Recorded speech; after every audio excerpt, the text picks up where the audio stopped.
Good morning, dear students. Welcome to this online lecture. I am Mr. Rahul Pawar. In today's lecture, we are going to start with the new topic of our syllabus. The title of the topic is Book Building and Underwriting. In this particular topic, we are going to study what is the concept of book building, what is the meaning of underwriting, and after that we are going to study the examples on underwriting of shares. आजच्या या लेक्चरमध्ये आपण आपल्या सिलेबसमधील जो नवीन topic आहे ज्याचं नाव आहे book building and underwriting हा नवीन टॉपिक सुरू करत आहोत. या टॉपिकमध्ये सुरुवातीला आपण बुक बिल्डिंग म्हणजे काय ते पाहणार आहोत. त्याच्यानंतर अंडररायटिंग ऑफ शेअर्स म्हणजे काय, अंडररायटिंग संदर्भात कंपनी ॲक्टमध्ये कोणत्या प्रोव्हिजन्स आहेत हे आपण या टॉपिकमध्ये पाहणार आहोत.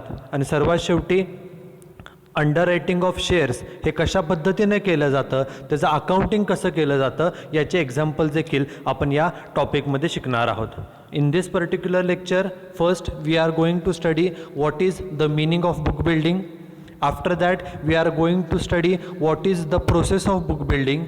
Then we are going to study what is the meaning of underwriting of shares, and at the end of this lecture we are going to study the provisions of Companies Act regarding underwriting of shares. आजच्या या लेक्चरमध्ये सुरुवातीला आपण book building म्हणजे काय हे पाहणार आहोत. त्यानंतर बुक बिल्डिंगची प्रोसेस कशा पद्धतीने चालते हे आपण पाहणार आहोत. त्यानंतर अंडररायटिंग ऑफ शेअर्स ही कन्सेप्ट आणि अंडररायटिंग ऑफ शेअर्स संदर्भात कंपनी ॲक्टमधील प्रोव्हिजन्स कोणकोणते आहेत हे आपण या लेक्चरमध्ये पाहणार आहोत. Okay, so let start with this particular lecture. First we are going to study what is the meaning of book building. सुरुवातीला आपण बुक बिल्डिंग म्हणजे काय, ते कन्सेप्ट काय आहे हे आपण पाहणार आहोत. We know that there are different types of businesses. For example, sole proprietary business, partnership business, cooperative, joint Hindu family business, company, etc. And the capital requirement of all these businesses is different. Say for example, the sole proprietary business and partnership business requires comparatively less amount of capital, while in case of a company requires huge amount of funds for running its activities. जर आपण एखाद्या कंपनीची तुलना soul proprietary business किंवा partnership business बरोबर केली तर कंपनीला सोल प्रोप्रायटरी आणि पार्टनरशिपच्या कंपॅरिझननं जास्त फंड्सची आवश्यकता असते. The capital requirement of company is generally high and the company has different sources for collecting the capital required. कंपनीला कॅपिटलची आवश्यकता जास्त असते आणि हे कॅपिटल गोळा करण्यासाठी कंपनीला वेगवेगळे पर्याय, वेगवेगळे ऑप्शन्स हे अवेलेबल असतात. We know that a company can raise the capital by issuing the equity shares. This is first alternative. Second alternative is company can issue preference shares and can collect the required capital. Third alternative is company can issue the debentures. Fourth option is company can borrow the funds from bank, that is bank loan. Other option is company can take the deposits from the people. So we can say that there are number of alternatives available for the company for raising the funds. The funds can be raised from these different sources. Plus the company also can raise the capital through internal financing also by creating the different types of reserves. कंपनीला जो काही नफा होतो, profit होतो, त्या प्रॉफिटपैकी काही रक्कम ही reserve म्हणून कंपनी दरवर्षी बाजूला काढून ठेवत असते. त्या रिझर्वचा वापर करून देखील कंपनी कॅपिटलची गरज ही भागवू शकते. So A company requires huge amount of capital for running the business activities and it can raise the funds from these different alternatives. Some of the alternatives are external sources and some of the alternatives are internal sources. Now see, every business organization needs funds for its business activities. As I said earlier, for running any type of business, for starting any business, for running any business, for expanding any business, every business requires funds. Okay, it can raise the funds either externally or through internal sources. Every business has both these options. Business कोणताही असो, soul proprietary असो, partnership असो, joint Hindu family असो किंवा company असो, त्यांना funds जे लागतात, पैसे जे लागतात ते कलेक्ट करण्यासाठी हे दोन ऑप्शन असतात. एक म्हणजे इंटरनल सोर्स आणि दुसरा म्हणजे external source. When the company want to go for external source they use various means for the same.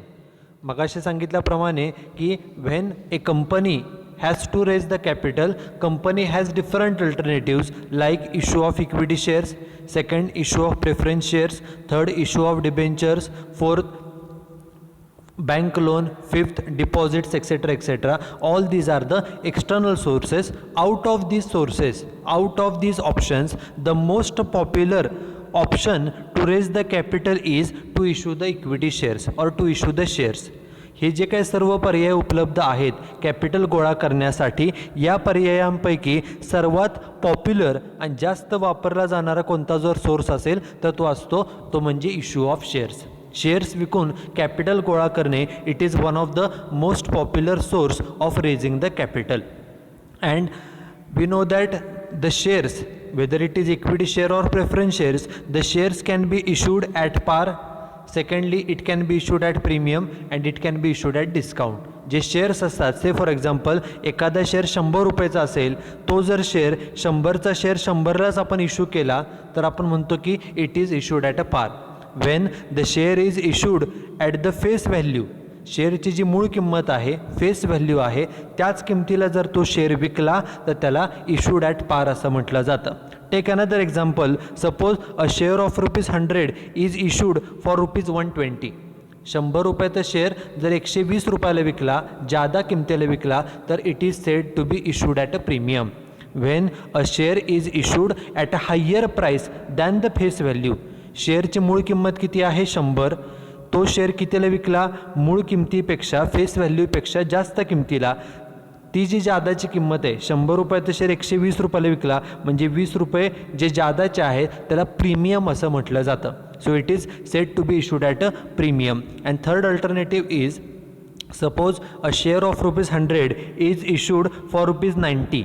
100 रुपयाचा शेअर जर 90 रुपयाला इश्यू केला, म्हणजे कमी किमतीला, जेवढी फेस व्हॅल्यू आहे शेअरची फेस व्हॅल्यू किती आहे तर 100 आहे, त्यापेक्षा कमी किमतीला जर तो विकला तर तो डिस्काउंटने इश्यू केला असं आपण त्याला म्हणतो. So we know that the shares of the company can be issued at par, at premium or at a discount. कंपनीचे जे शेअर्स असतात ते ॲट पार किंवा ॲट प्रीमियम किंवा ॲट डिस्काउंट हे विकता येऊ शकतात. मग प्रश्न येतो की शेअर विकायला काढल्यानंतर त्याची प्राईस किती असली पाहिजे. ओके, मग ही प्राईस ठरवण्यासाठीच जे मेकॅनिझम आहे त्या मेकॅनिझमला बुक बिल्डिंग असं म्हटलं जातं. So what is book building, that नाव we are going to study. The method of offering shares by providing a price range is called as a book building method. Okay, so under book building method a price range is given to the prospective investors. Say for example, suppose range is 100 to 110. This is the range. Okay, share suppose 100 रुपयाचा असेल आणि तो कंपनीने विकायला काढलेला आहे, तर एक रेंज कंपनी ठरवते. This range is decided by the company. Suppose the company decided this range that is 100 to 110. Okay, ही रेंज कंपनी ठरवते आणि ही रेंज ही लोकांना कम्युनिकेट केली जाते. प्रॉस्पेक्टिव्ह इन्व्हेस्टर जे असतात त्यांना ही रेंज कम्युनिकेट केली जाते आणि याद्वारे शेअर्सची प्राईस ही फिक्स केली जाते. ती कशी फिक्स केली जाते ते आपण पुढे यामध्ये पाहणारच आहोत. परंतु ज्या मेथडमध्ये शेअर्सची प्राईसची रेंज ही कम्युनिकेट करून त्या शेअरची किंमत ठरवली जाते, त्या मेथडला बुक बिल्डिंग असं म्हटलं जातं. बुक बिल्डिंगमध्ये प्राईस ठरते कशी ते आपण पुढे यामध्ये पाहणारच आहोत. ओके, पुढे काय सांगितलं बघा. This method provides an opportunity to the market to discover the price of the securities which are on offer. कंपनीचं काम एवढंच आहे की कंपनीनं रेंज ठरवली 100 ते 110, म्हणजे थोडक्यामध्ये ही कंपनी एक शेअर 100 रुपये ते 110 ह्या दरम्यान विकण्यासाठी तयार आहे. 100 ते 110, मग ह्या दरम्यानची इन बिटवीनची प्राईस ही फिक्स केली जाते आणि ही जी प्राईस लोकांना ऑफर केली जाते आणि मार्केटमधील जेवढे कोण इन्व्हेस्टर्स असतील, इन्व्हेस्ट करणारे इच्छुक असतील, प्रॉस्पेक्टिव्ह इन्व्हेस्टर असतील, the market these investors decides the price of this securities. कंपनीचं एवढंच काम आहे की रेंज ठरवून देणं की किती ते कितीच्या दरम्यान कंपनी शेअर्स विकण्यास तयार आहे. हे रेंज कंपनीने सांगितले 100 ते 110. आणि मग जे प्रॉस्पेक्टिव्ह इन्व्हेस्टर्स असतात, those who are willing to make investment, those who are willing to purchase these shares, they quote the price that at what price they are ready to purchase the shares.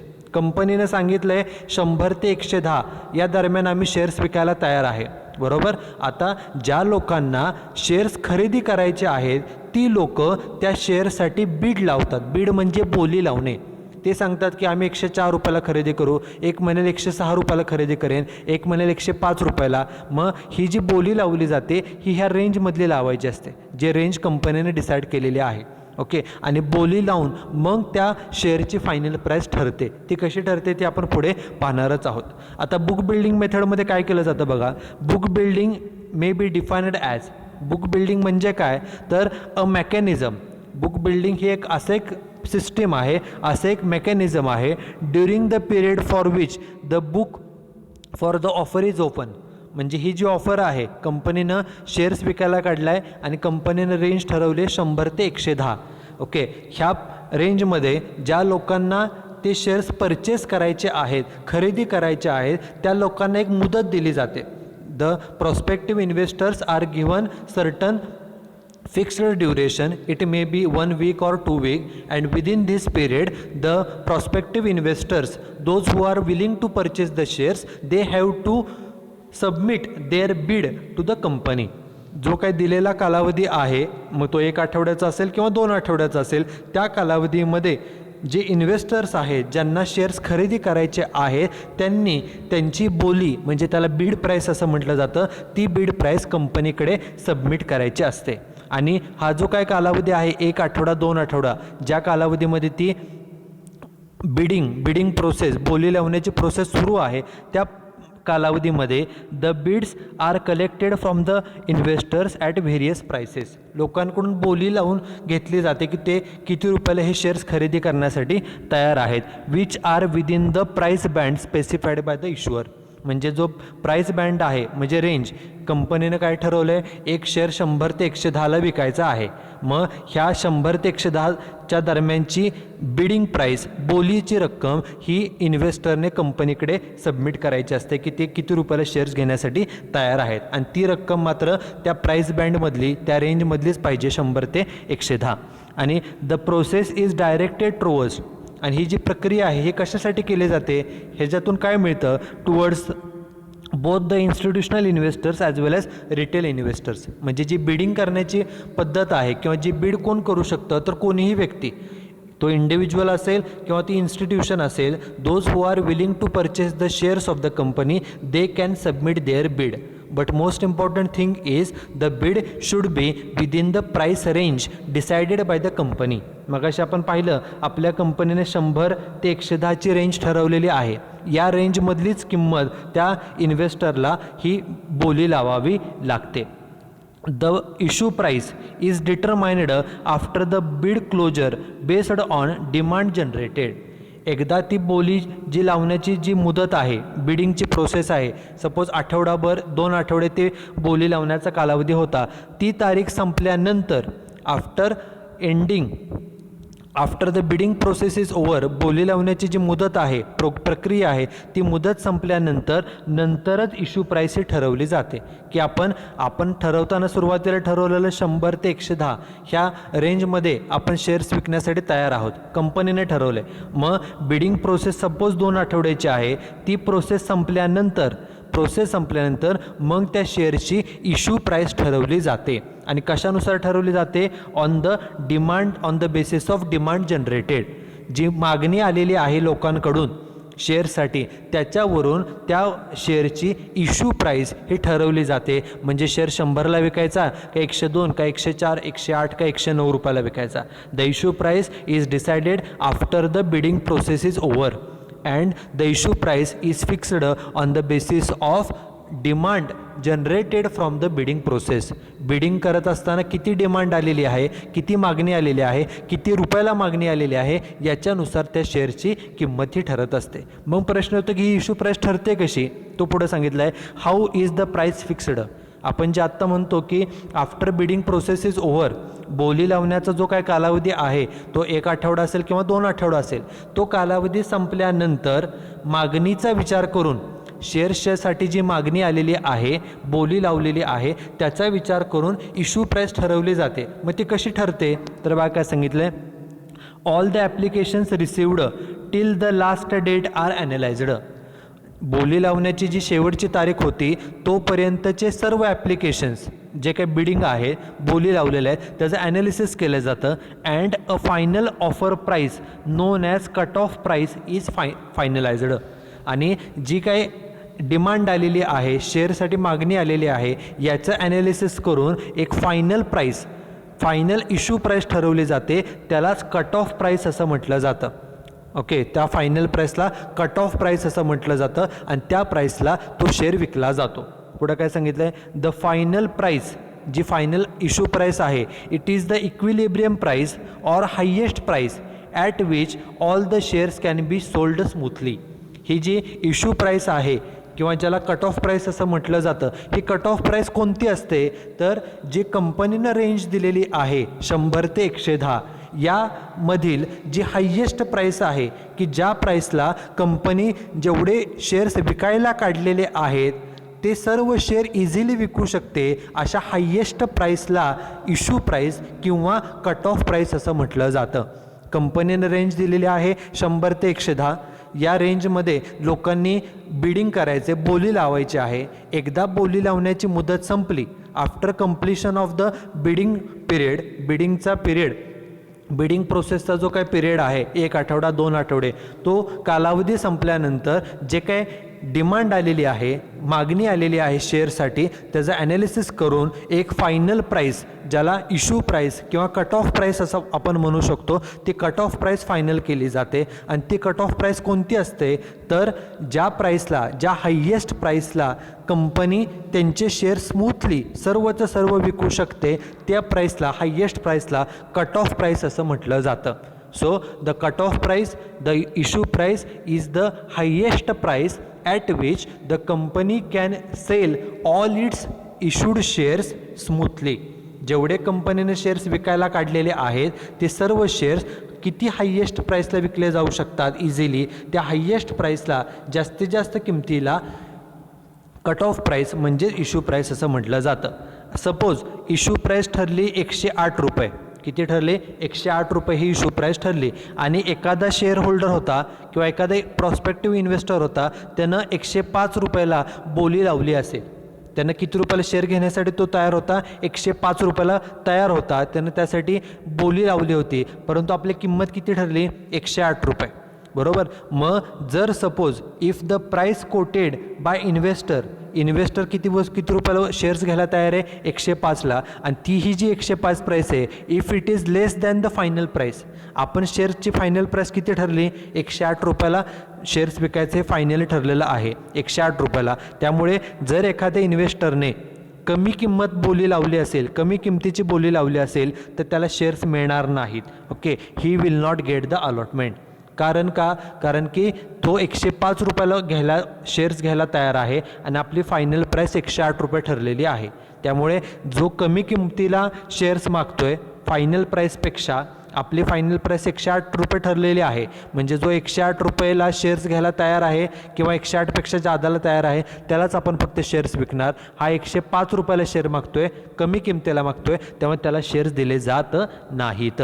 त्यामुळे जो investor कमी किमतीची बोली लावेल त्याला shares कुठलेही दिले जात नाही. आणि जर सपोज आपण प्राईस ठरवली 108 रुपये आणि एखाद्यानं बोली लावली होती 110 रुपयाला, ओके, आपण शेअरची प्राईस किती ठरवली, फायनल केली 108 रुपयाला इश्यू करायचा, आणि एका शेअर होल्डरने बोली लावलेली होती कितीला तर 110 रुपयाला बोली ही लावलेली आहे. मग अशा केसमध्ये काय केलं जातं, तो जादा किमतीला शेअर्स घ्यायला तयार आहे, मग किती रुपये त्यानं जादा द्यायला तयार येतो, 2 रुपये तो जादा द्यायला तयार आहे. मग काय केलं जातं बघा, if price quoted by investor, तर इन्व्हेस्टरनं किती रुपयाला त्यानं बोली लावली 110, if it is higher than the final price, आपली फायनल प्राईस 108 आहे आणि त्यानं बोली लावलेली आहे 110ला, म्हणजे जादा किमतीला तो शेअर्स घ्यायला तयार आहे. द अमाऊंट इन एक्सेस, जी जादाची रक्कम आहे किती रुपये जादाची रक्कम आपण मागाशी शोधून काढली, एका शेअरचे 2 रुपये. जी जादाची रक्कम आहे इट इज रिफंडेड. ओके, जे जादाचे 2 रुपये आहेत ते त्याला परत केले जातात आणि त्याला तो शेअर 108 रुपयालाच विकला जातो. If he gets the allotment, त्याला शेअर्स मिळतील आणि मिळाल्यानंतर त्याचे जे 2 रुपये जादाचे त्यानं दिलेले आहेत ते रक्कम त्याला रिटर्न केली जाते. If the allotment is not made, जर एखाद्या इन्व्हेस्टरने ॲप्लिकेशन केलं होतं परंतु जर त्याला शेअर्स देता आले नाहीत कंपनीला काही कारणामुळं, if the company is unable to issue shares to that investor, then whatever the amount he has deposited in the company, shares खरेदी करण्यासाठी त्यानं जे काय रक्कम कंपनीमध्ये जमा केली असेल ती सर्व रक्कम फुल मनी is refunded within 15 days. Okay, त्याला त्याचे जे पैसे आहेत त्यानं शेअरसाठी ॲप्लिकेशन केलेलं आहे परंतु त्याला शेअर्स कंपनीला देता आले नाहीत काही कारणामुळे, तर त्याचे जे पैसे आहेत the full amount full money is refunded within 15 days. 15 दिवसामध्ये, कधीपासून 15 दिवस, after the final allotment is made. तुम्ही लोकांना शेअर्स वाटून झाले आणि एखाद्या दुसऱ्या इन्व्हेस्टरला जर शेअर्स देता आले नाहीत तर त्यांना त्यांचे जे पैसे आहेत ते तिथून पुढं 15 दिवसाच्या आत हे त्यांना पैसे हे परत करावे लागतात.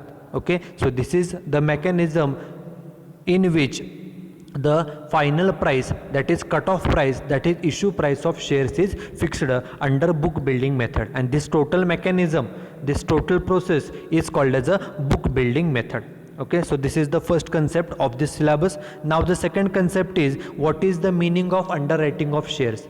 Underwriting म्हणजे काय? ओके, काय सांगितलं बघा, underwriting is a contract between company and अंडररायटर्स.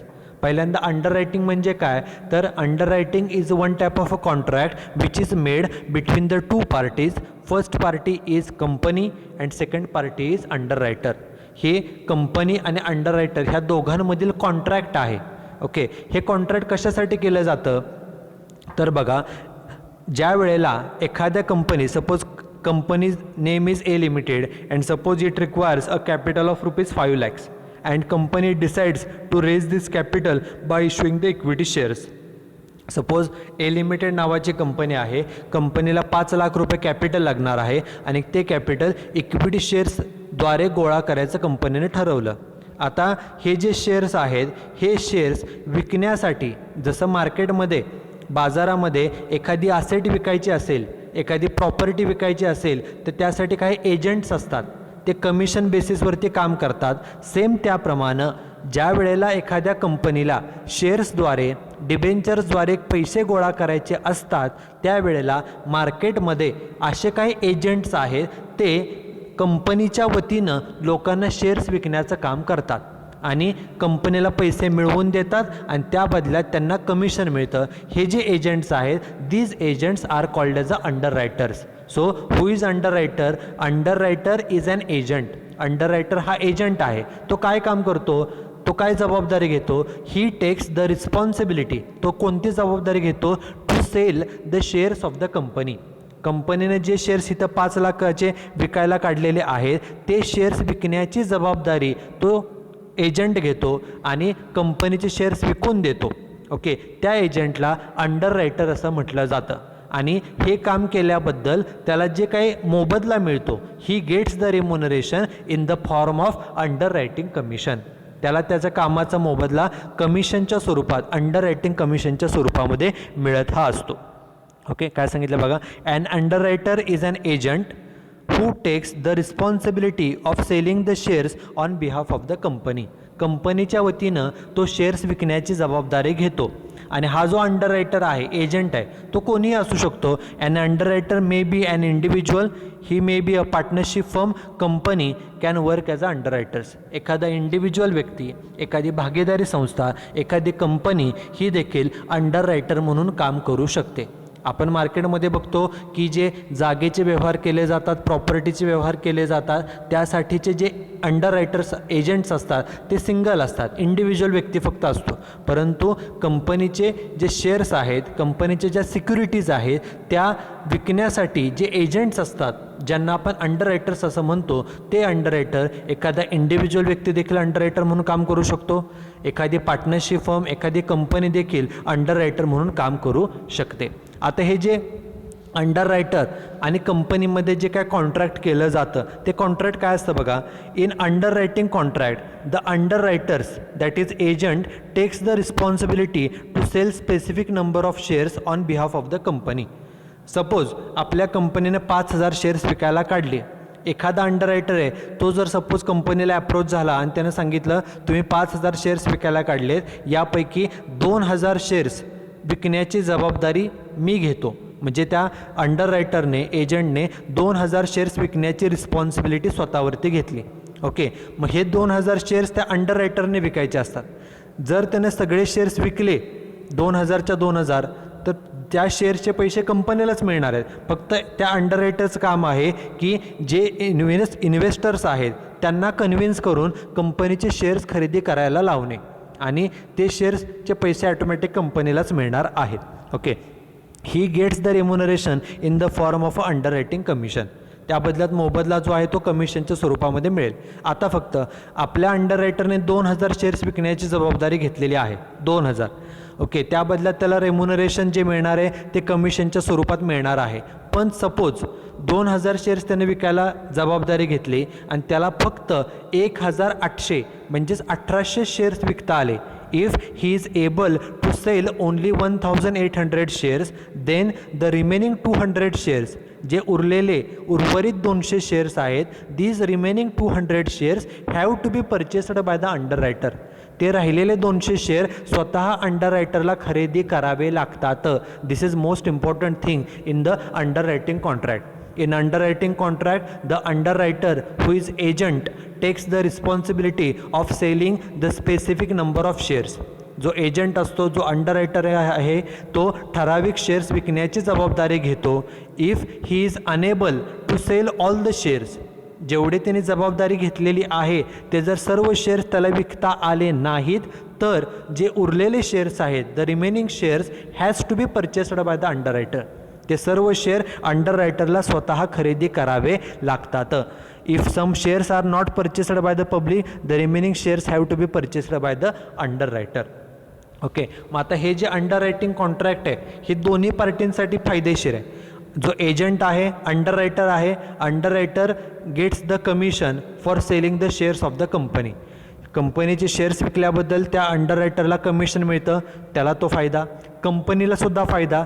ज्या कंपनीचे शेअर्स विकायचे आहेत त्या कंपनीला एक गॅरंटी मिळते की अंडर रायटरनं जबाबदारी घेतलेली आहे. Under writer has taken the responsibility for selling the shares. So the company is relaxed, company is relieved that 100% the company is going to get the capital from the market. कंपनीला guarantee मिळते की under रायटरने shares विकण्याची जबाबदारी घेतलेली आहे, त्यामुळे लोकांना shares विकून कंपनीला पैसे मिळतील. जरी शेअर्स सर्व लोकांनी खरेदी केले नाहीत तरीसुद्धा अंडर रायटरनं तो खरेदी करावे लागतील. अंडर रायटर शेअर्स खरेदी करेल आणि आपल्या कंपनीला जे रिक्वायर्ड कॅपिटल आहे ते कॅपिटल हे मिळणार आहे. Underwriting contract gives assurance to the company that it would be able to raise specific capital by issuing the shares. कंपनीला ॲश्युरन्स मिळतो, खात्री मिळते की आपल्याला कॅपिटल शेअर्स विकून हे पैसे मिळणार आहेत. The central government of India, आपल्या देशाच्या केंद्र सरकारने has recently set up number of institutions for helping the companies to raise the capital. ज्या कंपन्या असतात, कंपन्यांना कॅपिटल गोळा करण्यासाठी केंद्र सरकारने वेगवेगळ्या इन्स्टिट्यूशन्सची स्थापना केलेली आहे. मग त्यात कोणकोणत्या इन्स्टिट्यूशन अंडररायटर म्हणून काम करतात बघा. व्हेरियस प्रॉमिनंट इन्स्टिट्यूशन्स, ज्या प्रॉमिनंट आहेत, एकदम पॉप्युलर आहेत, जसं की LIC life insurance company, ICICI bank असेल, IFC म्हणजे इंडस्ट्रियल फायनान्शियल कॉर्पोरेशन असेल, एक्सेट्रा, वर्क्स ॲज अ अंडररायटर. ह्या ज्या मोठमोठ्या कंपन्या आहेत, LIC असेल, ICICI असेल, IFC असेल, यासारख्या कंपन्या देखील अंडर रायटर म्हणून काम करतात, एजंट म्हणून काम करतात आणि एखाद्या कंपनीचे शेअर्स हे विकून देण्याचं काम करतात. आता हे जे काय कॉन्ट्रॅक्ट आहे कंपनी आणि अंडर रायटरमधील, जो अंडर रायटर असतो, जो एजंट आहे, agent gets his remuneration in the form of a underwriting commission. जो एजंट आहे त्याला कमिशन, रेम्युनरेशन जे आहे ते कमिशनच्या स्वरूपामध्ये मिळतं. आता हे कमिशन किती देता येतं? As per company act 2013 a company can pay underwriting commission up to कितीपर्यंत देता येतं, मॅक्सिमम लिमिट किती आहे, this is most important for objective type question. Maximum limit of 5% of issue price of shares. एखादी company अंडररायटरला जास्तीत जास्त किती कमिशन देऊ शकते, जास्तीत जास्त इश्यू प्राईसच्या 5%. कंपनीने जेवढ्याला शेअर्स इश्यू केलेला आहे त्या इश्यू प्राईसच्या मॅक्सिमम 5%च कमिशन म्हणून देता येऊ शकते. मॅक्सिमम 5%, म्हणजेच 5% द्यावं असं नाही, 3%, 4%, 4.5%, 5%, मॅक्सिमम 5%पर्यंत देता येऊ शकतं. Okay, this is the meaning of underwriting of shares. Now the last part of this lecture, that is what are the different provisions of Companies Act 2013 regarding the underwriting of shares. Company act 2013 जो आहे यामध्ये underwriting of shares संदर्भात काय provisions आहेत. There are 2 provisions. First provision is disclosure in the prospectus. Okay, कंपनीचं जे prospectus आहे, prospectus म्हणजे काय, prospectus is an invitation made by company to the general public to purchase the shares. ज्या वेळेला एखादी कंपनी शेअर्स विकायला काढते त्यावेळेला कंपनी एक प्रॉस्पेक्टस तयार करते. जसं कॉलेजचं प्रॉस्पेक्टस असतं ज्यामध्ये कॉलेजची सर्व माहिती दिलेली असते आणि त्यामध्ये ॲप्लिकेशन फॉर्म असतो, सेम त्याप्रमाणे ज्या वेळेला एखादी कंपनी शेअर्स विकायला काढते त्यावेळेला त्या कंपनीची सर्व माहिती ही त्या प्रॉस्पेक्टसमध्ये दिली जाते. ॲप्लिकेशन फॉर्मसुद्धा असतो. ओके, हे जे प्रॉस्पेक्टस आहे या प्रॉस्पेक्टसमध्ये ही कंपनीनं काय मेन्शन केलं पाहिजे, काय डिस्क्लोज केलं पाहिजे की कंपनीनं किती शेअर्स विकायला काढलेले आहेत आणि त्यापैकी किती शेअर्स हे ते अंडररायटर थ्रू विकणार आहेत. ओके, हे त्या प्रॉस्पेक्टसमध्ये मेन्शन करणं गरजेचं आहे. काय सांगितलं बघा, it is necessary to mention the names of the underwriters in the prospectus. कंपनीनं किती शेअर्स विकायला काढलेत, त्यापैकी अंडररायटर थ्रू किती विकले जाणार आहेत, कोण अंडररायटर आहे, त्या व्यक्तीचं नाव काय, हे सर्व त्या प्रॉस्पेक्टसमध्ये मेन्शन करणं गरजेचं आहे. Further, the opinion of the directors that underwriters have sufficient funds to discharge their obligation should also be mentioned. Okay, जे अंडररायटर्स असतात ते फायनान्शियली आर्थिकदृष्ट्या स्ट्रॉंग असणंसुद्धा गरजेचं आहे. कारण का,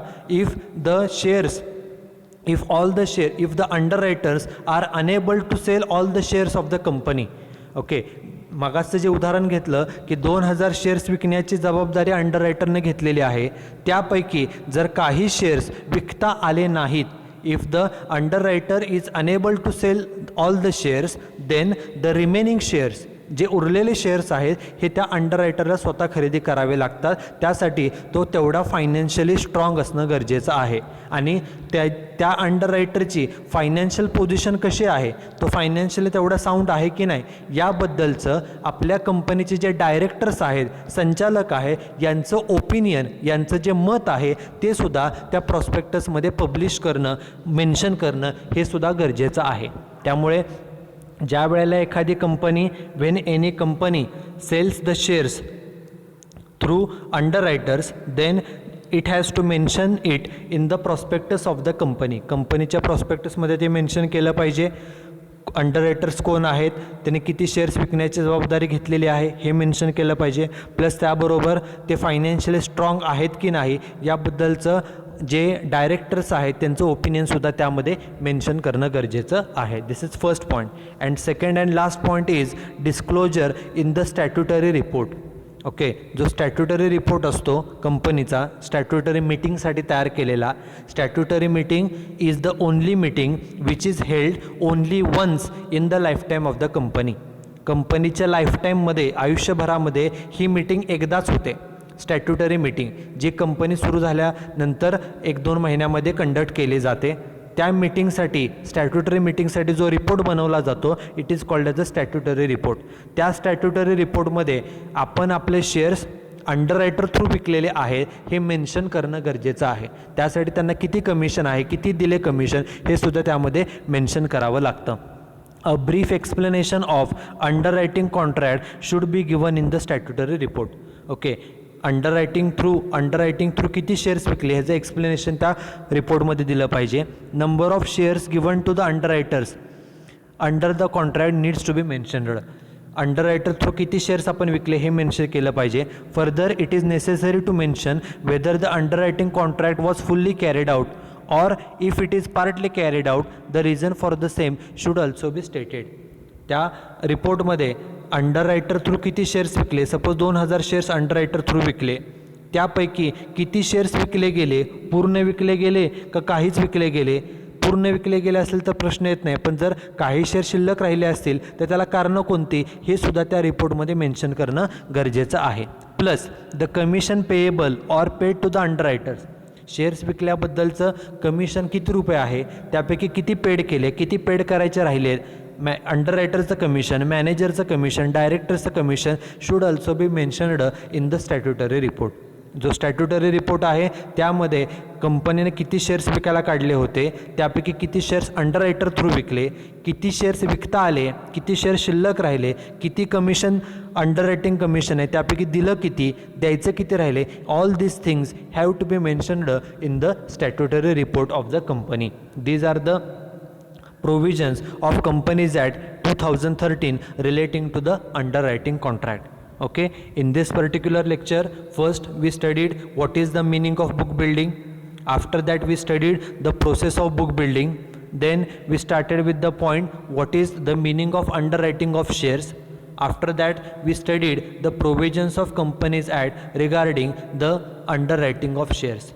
आजच्या या लेक्चरमध्ये सुरुवातीला आपण बुक बिल्डिंग ही कन्सेप्ट पाहिली, त्यानंतर बुक बिल्डिंगची प्रोसेस कशा पद्धतीने केली जाते हे पाहिलं. त्यानंतर अंडररायटिंग ऑफ शेअर्स म्हणजे काय, किती अंडररायटिंग कमिशन देता येऊ शकतं, अंडररायटिंग संदर्भात कंपनी ॲक्टमधील प्रोव्हिजन्स कोणकोणते आहेत हे सर्व आपण या लेक्चरमध्ये पाहिलेलं आहे. In the next lecture, we are going to start with the examples on the underwriting of shares. Okay, so that's it with this lecture. Thank you very much.